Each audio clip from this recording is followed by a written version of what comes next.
Assalamualaikum warahmatullahi wabarakatuh. Sebelumnya, perkenalkan nama saya Dinda Syagita Adelista Gina dengan NIM 2001010127. Nah, pada video kali ini saya akan menjelaskan tentang komunikasi pemrosesan data terdistribusi, di mana video kali ini merupakan tugas akhir dari mata kuliah pemrosesan data terdistribusi. Nah, berbicara tentang komunikasi, tidak jauh antara mengirim dan menerima data dari satu klien dengan klien yang lain. Nah, untuk definisinya sendiri,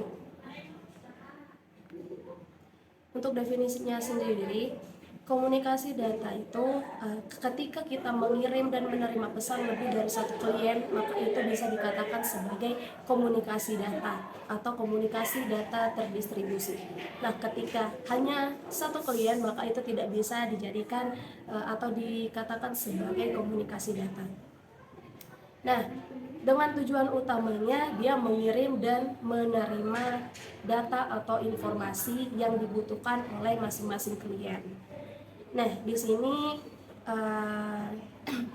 di sini ada beberapa komponen dari komunikasi data, di mana komponen-komponen ini yang menunjang bagaimana data tersebut berhasil berkomunikasi atau bisa dikatakan sebagai komunikasi.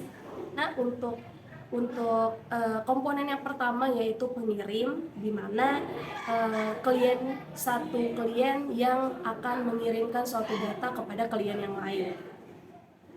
Nah, untuk yang kedua yaitu penerima. Ya, penerima ini adalah piranti yang akan menerima data yang telah dikirimkan oleh piranti yang lain. Nah, untuk komponen yang ketiga yaitu data, di mana data ini merupakan informasi yang akan dikirim atau diterima oleh masing-masing klien. Nah, yang keempat itu ada media pengiriman, yaitu bagaimana media atau saluran yang kita gunakan untuk mengirim data atau menerima data atau informasi tersebut. Nah, yang kelima itu ada protokol, di mana protokol ini merupakan aturan-aturan atau yang memang harus kita lakukan ketika kita berkomunikasi, ketika kita melakukan komunikasi data, yang fungsinya itu menyelaraskan hubungan dari satu klien ke klien yang lain dalam konteks komunikasi. Nah, dari protokol ini sendiri kita ada beberapa yang menunjang protokol, nanti akan dijelaskan di slide selanjutnya. Nah, di sini ada beberapa sistem, ada sistem yang bisa dikatakan sebagai komunikasi data, di mana di sini ada penghantar atau pengirimnya sendiri, pengirim data. Nah, di sini juga ada penerima data, di mana dari penghantar dan penerima data, penghantar dan penerima ini akan terkirim sebuah data melalui protokol-protokol yang telah disepakati atau disediakan. Jadi data yang terkirim dari pengirim menuju ke penerima itu melalui protokol-protokol yang memang harus dilalui. Nah, media penghantar seperti yang saya jelaskan sebelumnya, di mana media penghantar ini yaitu saluran atau media bagaimana komunikasi data itu dapat tersalurkan atau berkomunikasi. Nah, kita langsung masuk ke bagian-bagian dari komunikasi data terdistribusi. Di sini saya akan menjelaskan ada tiga bagian dari komunikasi data terdistribusi yang akan kita bahas pada video kali ini. Yang pertama itu ada protokol, yang kedua TCP dan UDP, yang ketiga RPC dan RMI. Nah, apa sih protokol, apa sih itu TCP dan UDP, apa itu RPC dan RMI, nanti kita akan bahas sama-sama.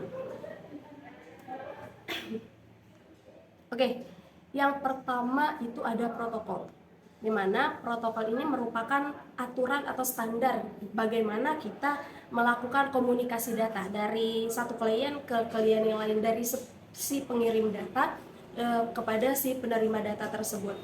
Nah, bagaimana data-data itu berpindah dia akan melalui protokol-protokol yang memang sudah diterapkan, yang memang harus dilalui. Untuk protokol sendiri, dia terdapat yang namanya OSI, Open System Interconnection, di mana OSI ini merupakan beberapa layer di mana kita bisa menyusun sebuah protokol, dan melalui protokol ini data bisa tersampaikan dari pengirim satu dengan pengirim yang lain. Nah, di mana OSI layer sendiri itu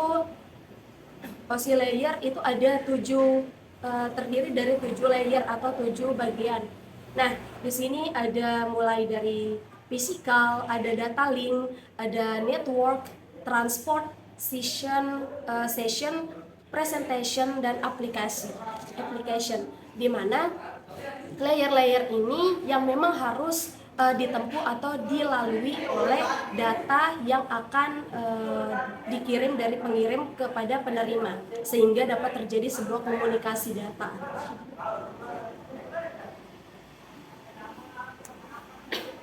Oke, di sini ada masing-masing penjelasan dari layer dari OSI layer tadi. Yang pertama itu physical, di mana physical ini itu menentukan tegangan, kecepatan, besaran fisik, mengalir bit-bit antar device. Jadi physical merupakan layer pertama yang akan dilalui ketika kita melakukan komunikasi data dari pengirim kepada si penerima. Kemudian data link, di mana data link ini menyediakan akses ke media menggunakan MAC address dan melakukan error detection. Dan ada network, transport, session, presentation, dan application. Nah, untuk ketujuh layer ini itu sangat penting diketahui dan dibahas. Kenapa? Karena layer-layer ini tuh seperti yang saya jelaskan sebelumnya, kita harus menempuh layer-layer ini agar data atau informasi yang kita kirim dari si pengirim itu tersampaikan kepada si penerima. Itulah menjadi suatu komunikasi data yang baik dan bisa dikatakan sebagai komunikasi data.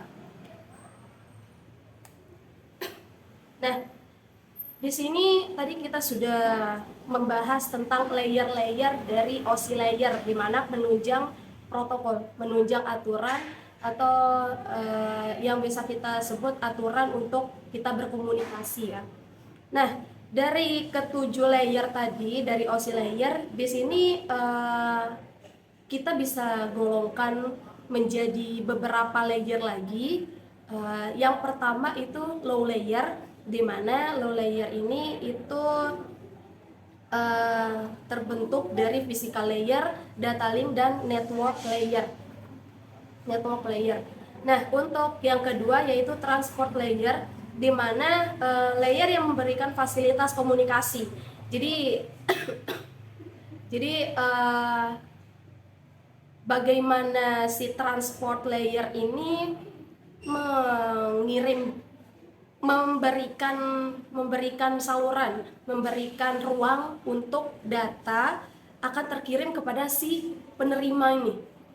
Nah, memberikan fasilitas komunikasi bagi kebanyakan sistem tersebar. Ada dua macam protokol yang digunakan, yaitu TCP dan UDP. Nah, TCP dan UDP ini itu menjadi pokok pembahasan kita pada video kali ini, pada pembahasan kali ini bersama dengan RPC dan RMI. Nah, untuk selanjutnya yaitu application layer. Application layer yaitu sebagai penyedia interface antara protokol jaringan. Nah, yang terakhir yaitu middleware layer, di mana middleware layer ini lapisan yang dibuat untuk menyediakan layanan yang seragam dan dapat digunakan oleh aplikasi-aplikasi yang berbeda-beda.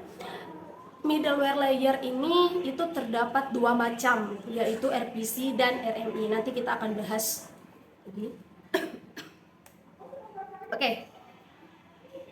Selanjutnya yaitu TCP dan UDP. TCP dan UDP ini tadi merupakan bagian dari transport layer. Di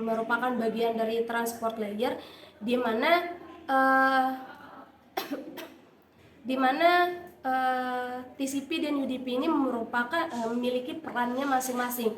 Untuk yang pertama yaitu TCP.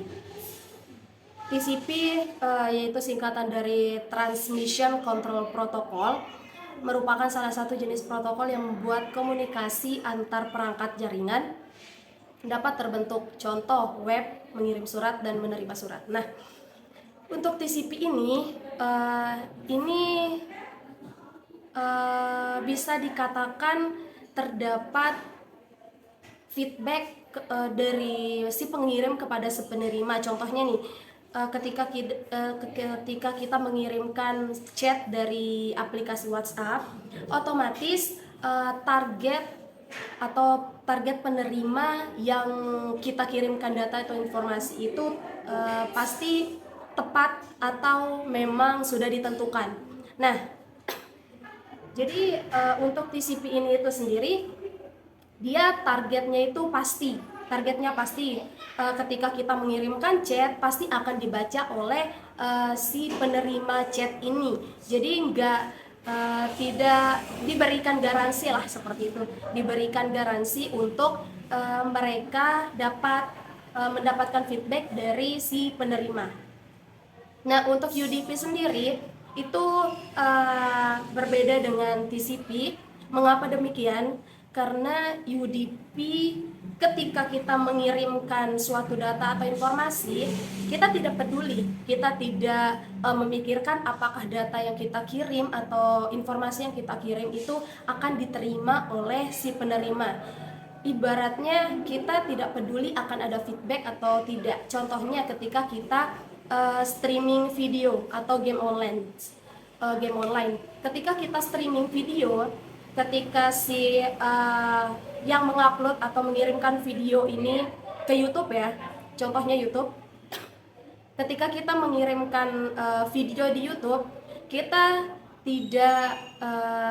tidak perlu memastikan siapa yang akan menonton video kita. Kita itu tidak tahu, kita tidak peduli dengan siapa yang akan menonton video yang sudah kita upload. Jadi mau ditonton atau tidak, mau tersampaikan atau tidak kepada si penerima, itu bukan masalah atau yang perlu dipikirkan oleh si pengirim, karena dia menggunakan konsep UDP. Jadi UDP ini itu contohnya streaming video di YouTube ya. Oke, di sini ada perbedaan TCP dan UDP, bisa dibaca. Perbedaan TCP dan UDP paling terlihat jika TCP memerlukan koneksi. TCP memerlukan koneksi, sementara UDP tidak memerlukan koneksi untuk mengirim data. Seperti tadi, ketika kita mengirimkan chat, otomatis kita memerlukan koneksi untuk bisa tersampaikan kepada si penerima karena yang kita kirimkan itu pasti akan diterima oleh si penerima. Sedangkan yang UDP, ketika kita mengupload video, ketika kita mengupload video ke YouTube misalnya, ketika kita mengupload kita memang perlu koneksi. Tapi ketika orang yang menonton itu kita tidak perlu dalam keadaan online. Jadi bisa ditonton oleh orang ketika kita itu tidak dalam room video tersebut.